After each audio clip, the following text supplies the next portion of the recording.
Good morning, ladies and gentlemen. This is Arnis Luks here at the Freedom Forum, and I'd like to welcome Yves Potvin from Canada. Welcome, Yves. Yes, thank you very much. No worries. We're having a little bit of rain over here in Adelaide, and it's mid to high teens. What's it like in Canada? Snowstorm. Snowstorm. Snowstorm yesterday. I hardly had people at the meeting. We were only seven at my meeting Hmm. because a lot of people didn't want to come because of the storm. But I had a good turnout. Some people that came to the meeting before, Hmm. and we had very good discussions. The weather didn't seem to temper their spirit, Hmm. but I mean, we're gonna do better next time. Mm. No But the worries. weather it's winter, so in Canada, that's Hmm. what you're gonna get. Yes, of course. That's right in Canada. I wouldn't expect anything different. And in our summer in Australia, I wouldn't expect anything but hot days. But we're not actually getting the hot days. We're getting Oh, mild weather and a little bit of rain. And up till this week, even up to the end of this week, I mean, it's honestly, it's probably been on average 10 degrees cooler than what it normally is. So we're enjoying the cool, and the plants are still growing because the occasional sunny day comes out. The bees, they go bunter. They're out and about and enjoying every minute that they can because they won't come out in the cold, they won't come out in the wet, but they do come out from when it's about 14, 15 degrees Celsius, and then they start coming out and moving around. Okay, Eve, the subject for today, again, global governance versus Douglas social credit. I just want to cut across to the to a news website that I happened to go to this morning prior to this forum, and it's actually highlighting here that the provincial premiers are meeting and they're discussing the power, the inordinate power that the federal government has imposed over them. And now what they're doing is they're responding back with a list of demands. And I note that since the recent election in Canada, that the federal government is now a minority government, and so they don't have this, if you like, inordinate power over the whole nation that they did. They've actually had their pull their horns in, so to speak. They've been forced to actually just eat a little bit of humble pie. I think federalism is something absolutely wonderful. The idea of having provinces and governments locally, and then the idea of a federal government limiting that power so that they could only be involved in the things that they should, that are common to all the provinces. I think federalism is a very, very powerful system, and it appears as if this election federalism appears to be on the ascendancy. And to me, it's an outworking of, if you like, the spirit of freedom within us all. Your thoughts, Eve? well, I hope you're right. Hmm. Uh, it's been tried before, and unfortunately, the Constitution, if I remember well, the Constitution in the past gave the provinces a lot of power. Hmm. They could even create their own credit Hmm. at one time. The federal government and the taxes, each province gives. I don't know. I'm just going to quote this. Okay, Hmm. I may not be right 100%, but the taxes are turned over to the federal government. All the taxes. Hmm. So they don't get to spend their own money. The way I see it is that we've really lost the theme of our constitution. Hmm. Because each province has a certain power that we're giving to them. Hmm. But it was taken away a while back. Trudeau had something to do with that. And Which Trudeau? Pierre Elliott Trudeau, his Okay. father, Justin's father, Hmm. had something to do with that. And many other ones. By the way, Pierre Elliott Trudeau was a constitutional lawyer. Hmm. Hmm. I know constitutional lawyers, and normally they want to defend the Constitution. Hmm. But he wanted to changed the Constitution. Mhm. So much so that in the 70s, he went to the Queen with the Constitution and to talk to the Queen about it.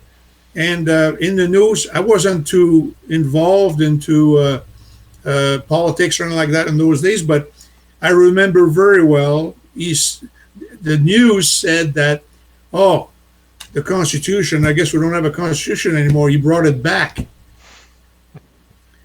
And for me, I said, what does he mean by that? He brought it back. He Mhm. brought it back in what? We own the Constitution. It's That's our right. Constitution, so he should bring it back. Yeah. But people were brainwashed or something, or they didn't know what to think. Mhm. And they would say, oh, no, we don't have a Constitution anymore. He brought it back. So that made the people really uncomfortable. Mhm. So they forgot the Constitution. Mhm. People today don't even know we got a Constitution. Mhm. I talk to eminent people. I talk to politicians. Mhm. I even go see politicians and ask them, uh, oh, I would like to show you a little passage, one of the chapters in the Constitution. I said, do you have your Constitution book? Constitution? We don't. I don't have a Constitution book. Where is it? What is it? Mhm. This is how bad it is. Mhm. But you know what? There's a lot of people bringing it up all the time. That's right. When there is a rule broken or something that is not right, hey, Mhm. that's against the Constitution. Mhm. Just like our income tax. Mhm. The income tax is unconstitutional. Mhm. So much so that in 1950, the federal government were taken to court by people in Nova Scotia, and they were asked that the income tax be stopped.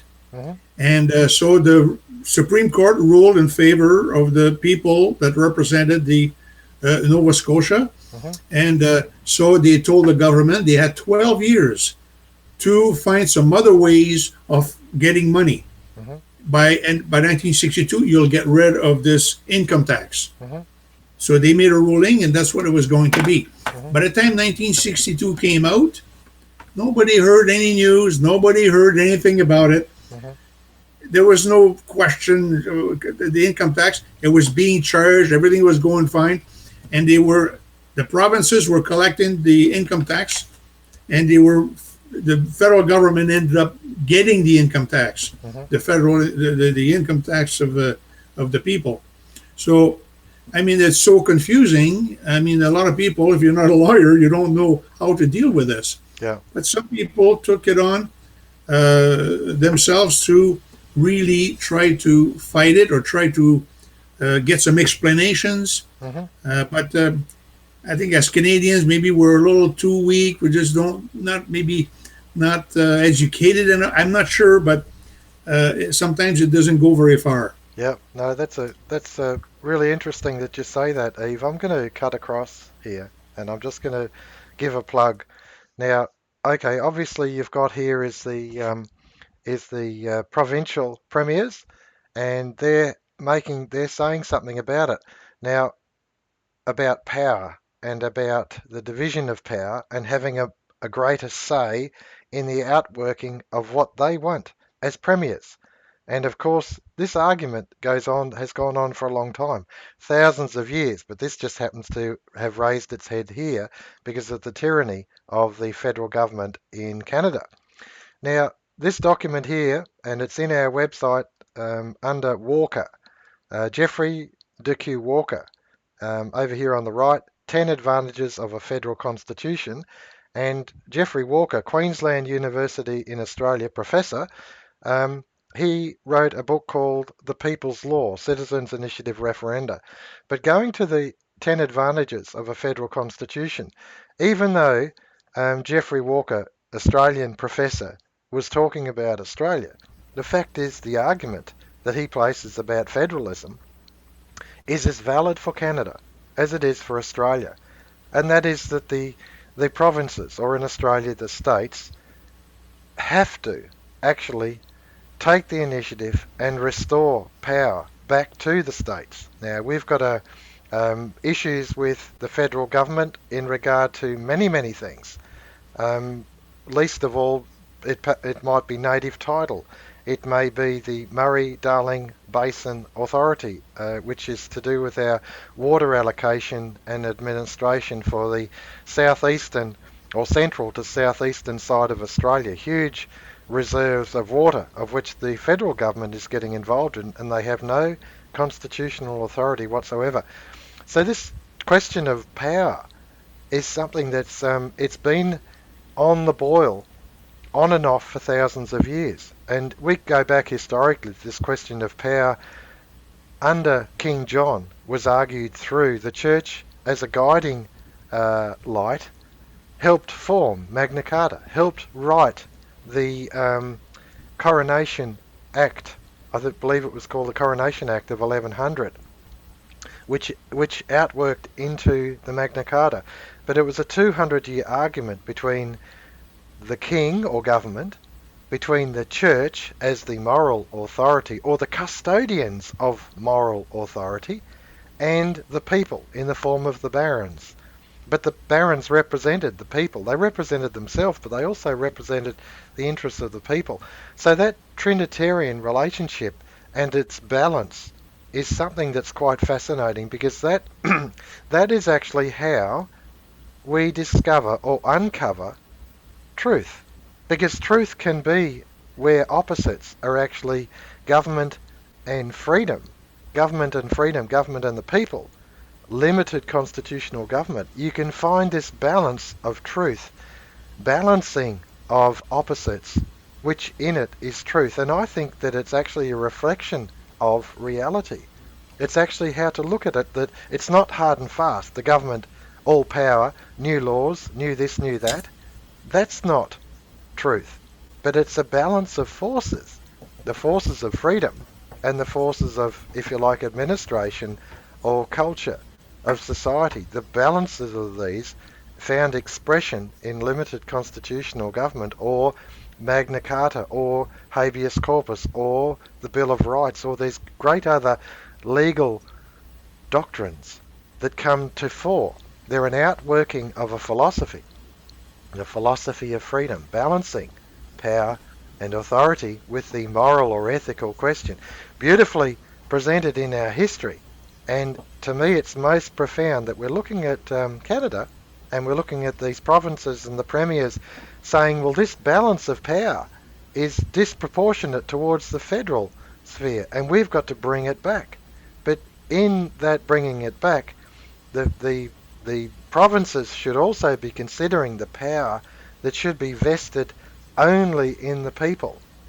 More freedom, limited government, even in the provinces, limited government pulls back the federal, pulls back the provinces, and vests that power back to the people. And that's why Geoffrey Walker's documents are so important, because it talks about citizens' initiative referenda, which is essentially a legal mechanism where the people can pull the government, any bureaucrat, any government authority, back into line. Most important. So this to me is how democracy should outwork.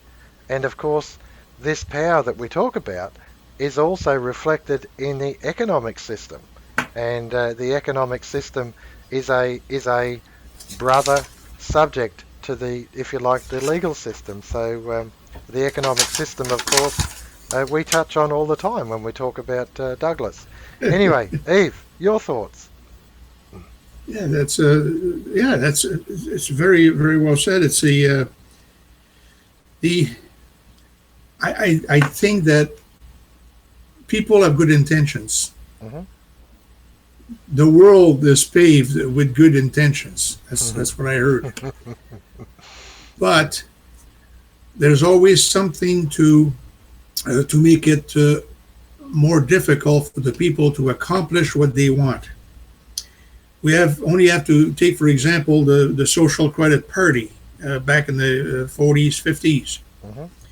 They had very good intentions. But one of the first rules from C.H. Douglas is you cannot make social credit a party. Mm-hmm. It would be disastrous if you made social credit a party. And this is what happened. It put the movement of social credit, the philosophy of social credit, 30, 40 years behind. Mm-hmm.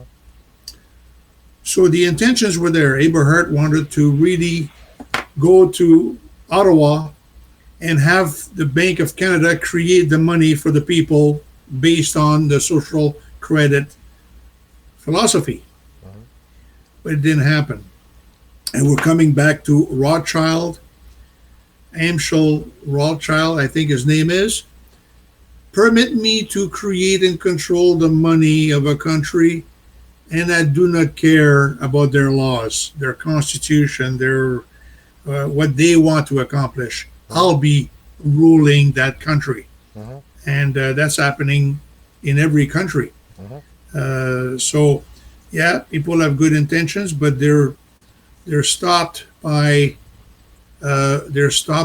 rulers, the real rulers of this world, and we Mhm. know that they are bankers. They are the international bankers, and because they control and create the money, the blood of our economy, and that's what rules the country or the world. For really the world, Mhm. we're talking about Canada, Australia right now. The blood of our economy is completely being stopped, and it's a cancer that comes out of that. Yeah. You cut the blood, it doesn't function properly, and until we get social credit, until we get a dividend to start with, Mhm. dividend is in great need right now. Mhm. People need extra money, some money. I mean, I see families sleeping outside in cars. Mhm. You know, they have their lives in there. Well, I can't afford that apartment, you know, like I got to live in this car. Mhm. And I mean, it's terrible. And I was listening to Bill Gates. I presented it yesterday at the meeting, and Bill Gates has a plan, and all the other elites of the world, the rulers of this world, they have an agenda. It's called Agenda 2030. Mhm. And I mean, you should listen to this. Mr. Bill Gates, I don't know how he can lie like that and still smile on the interview, lying right in the face of the people. You know, oh, we're going to improve production. We're going to improve, we're going to have less poor people. So their plan by 2030, I believe, is not to make less poor, is to kill the poor. That's how they're going to get less poor, because they're useless eaters. We're useless eaters, and they're planning stuff like the agriculture, for example, improving agriculture so that we can feed the whole world. This is the way he's talking, Mhm. and we throw billions of tons of food, agriculture that's just been grown, potatoes, brand new tomatoes, thrown out in the garbage. Mhm. Milk powder, milk, butter, too much butter. We got to destroy some of that butter. So I don't know what the heck he's talking about, but this is the agenda they have. I'm sure is a hidden agenda, and their plan is really going to be. I'm going to tell a lot of people about his plans, because everybody thinks Bill Gates is a godsend. You know, he's been helping universities, you know, study all kinds of genetics to save the world. I mean, how far do we go? So uh, we want to do good. The small people. I don't imagine these elites want to do any good, because it seems like they're getting worse all the time.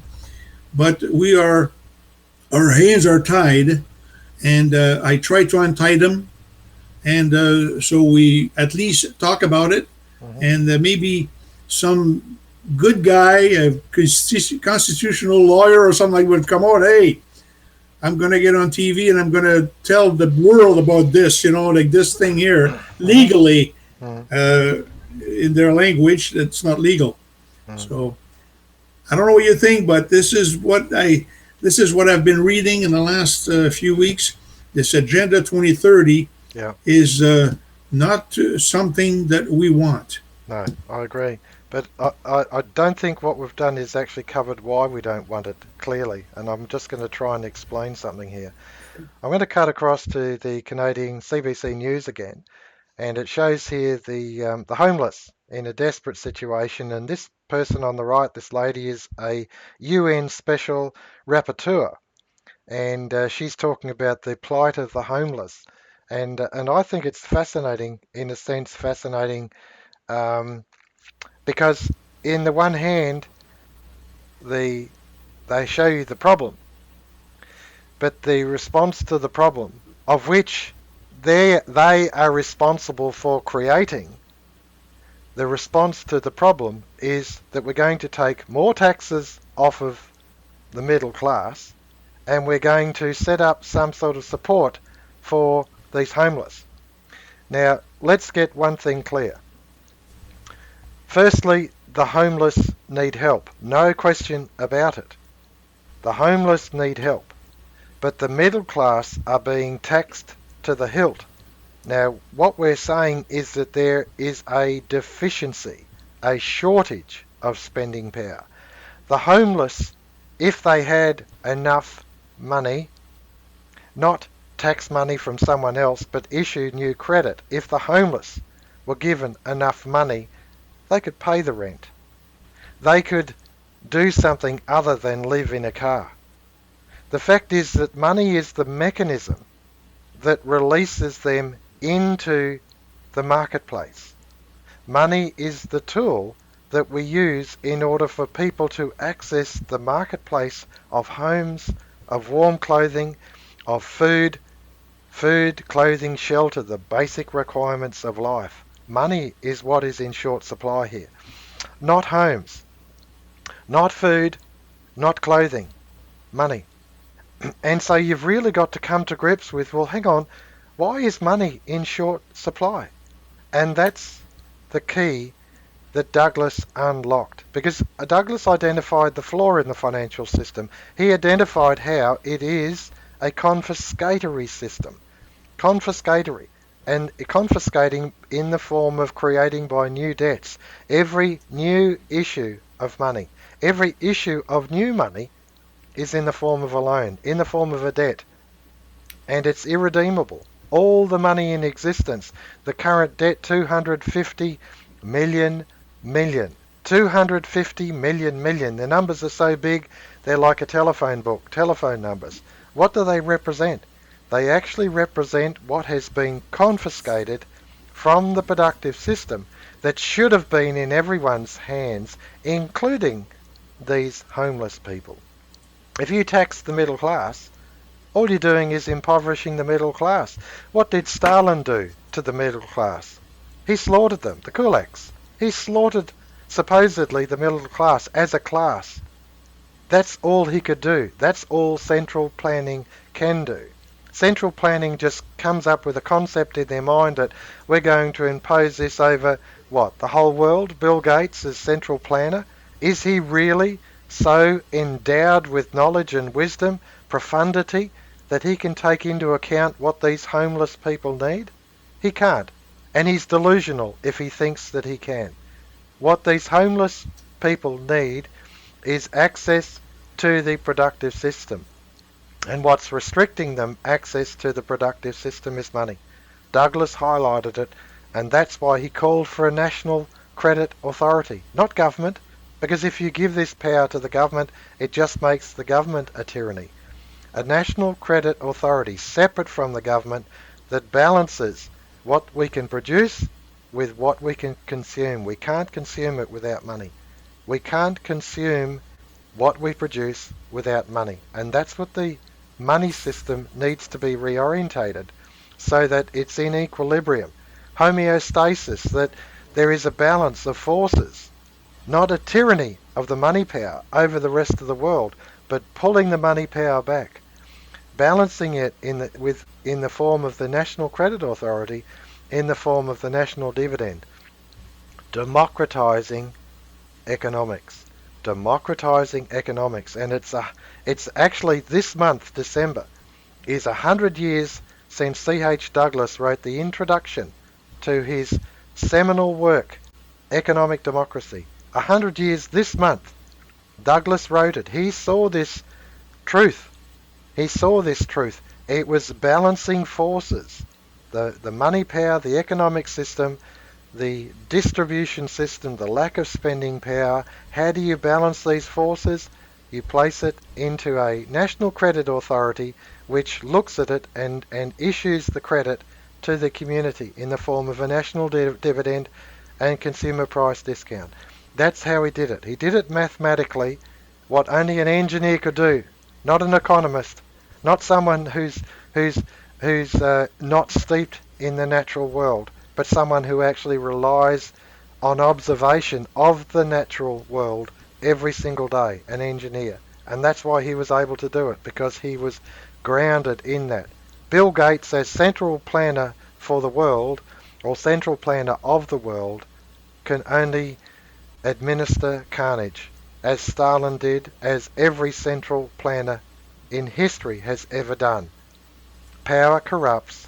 Absolute power corrupts absolutely to a form of delusion where they think they, as central planner, are gods, and they are not. They're just man. There's only so much stimulus that an individual can actually manage, and there's no way that an individual can manage the stimulus of the whole world. They're struggling just to manage the stimulus that they receive just from around them, their wife, their family, their children, their relatives, their local community. They're lucky if they can manage that, let alone the actual requirements of the whole world. Yves. Yeah, that reminded me of Africa right now is waking up to a new idea, social credit. Mm-hmm. A lot of the French countries are involved, and there's a lot of problems there. The bankers are trying to make it so that they don't learn too much about social credit. But you know, we at the Michael Journal, we've spread the news all these years, and we've put a knowledge in our country, in North America, in the world, really. But we've put a knowledge about the solution that C.H. Douglas has. Our movement has been spreading this truth all these years, and you know what? It has formed kind of a thought in society. For example, income tax. I can tell you income tax. If the Michael Journal hadn't been there when the court case came, and they were supposed to, in 1960, they were supposed to stop charging income tax or collecting income tax from the people, people would not know nothing about it. People would not know anything. But our movement, we printed all kinds of leaflets, income tax is unconstitutional, and all this. So we printed thousands and thousands, and many other ways too. Like there is many other type of subject that we put out there. So much so that in the States there was somebody in the newspaper industry or something like that. They were talking about what can we do with the they were talking about the thinking in different countries and so on and so forth. And they mentioned Quebec. They didn't mention the Michael Journal. Where they said, you know what, we've got this gorilla in Quebec. This gorilla. So we kind of made a joke out of it because, they recognized us. They didn't say Michael Journal, social credit, or anything like that, but they didn't want anybody to find out more about it. So in themselves, they said, we'll take care of them later. But you know what? They haven't touched us in 80 years. They tried to stop us once, and they tried to buy us out once. And they made an offer to the movement. They were going to give us $1 million to get out of business. And Mrs. Mercier says, "Get out of my house. Get out of our movement." we're not, it's not for sale. It says we're going to tell the truth instead. So they don't like us, but they haven't stopped us. They haven't taken us to court because they know that if we go to court, we're going to be martyrs, and the world is going to find out about it, Hmm. and they're going to know the truth. Maybe we're waiting for that. I don't know, but we're still able to put our print our newspapers, our leaflets, and everything else. And I think that's when we're going to maybe enlighten the population a little bit. And I think that's what it's going to take. I mean, what else can we do? These 10 premiers are completely ignorant of the Constitution. So maybe if the news kind of, even leaflets, I go see these people, I can't get to them because, oh, I'm busy, I got an appointment, I can't do this, I can't do that. You try to make an appointment, oh, he's in Ottawa, he's traveling, and even the mayor of the town, it's a tough thing. The mayor of the town, really, they don't seem to have any power at all. So people are complaining all the time about the potholes and this and that. But it takes the push of the people to kind of make the population think different, have a different thought. You know what? We know there's something wrong. So maybe it takes a little more push to teach people. Maybe this is when I go shopping, I don't miss a beat. If somebody mentions anything about tax, what? Like even when I pay tax, what? There's tax on this? Yeah, unfortunately, and people think they're being robbed, so they know there's something wrong. Hmm. But how far?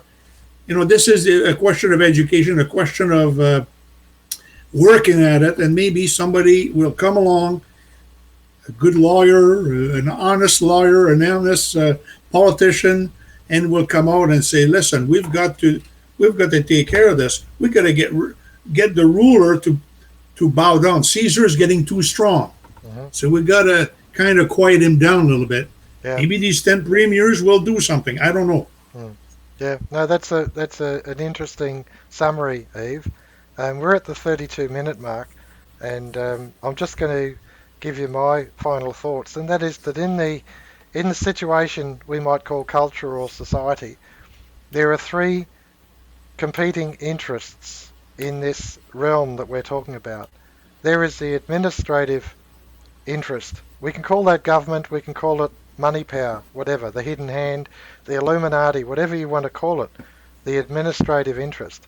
You have the moral and ethical interest, which is the church, or it should be the church. If it's not the church, then it may be outstanding citizens who are aware. And that could include constitutional lawyers who are out there pursuing ethical and moral things.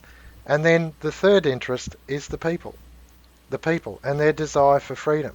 The purpose of the Constitution, the purpose of the money system, the purpose of the economic system, and really the purpose of the church is also for the benefit of the people. It is there to serve the people. The Sabbath was made for man, not man for the Sabbath. All of these systems are there to serve the individual, there to serve the individual. And when it's disproportionate, when they're yielding too much power, the individual doesn't have time to do the things that the individual should have power to do or time to do.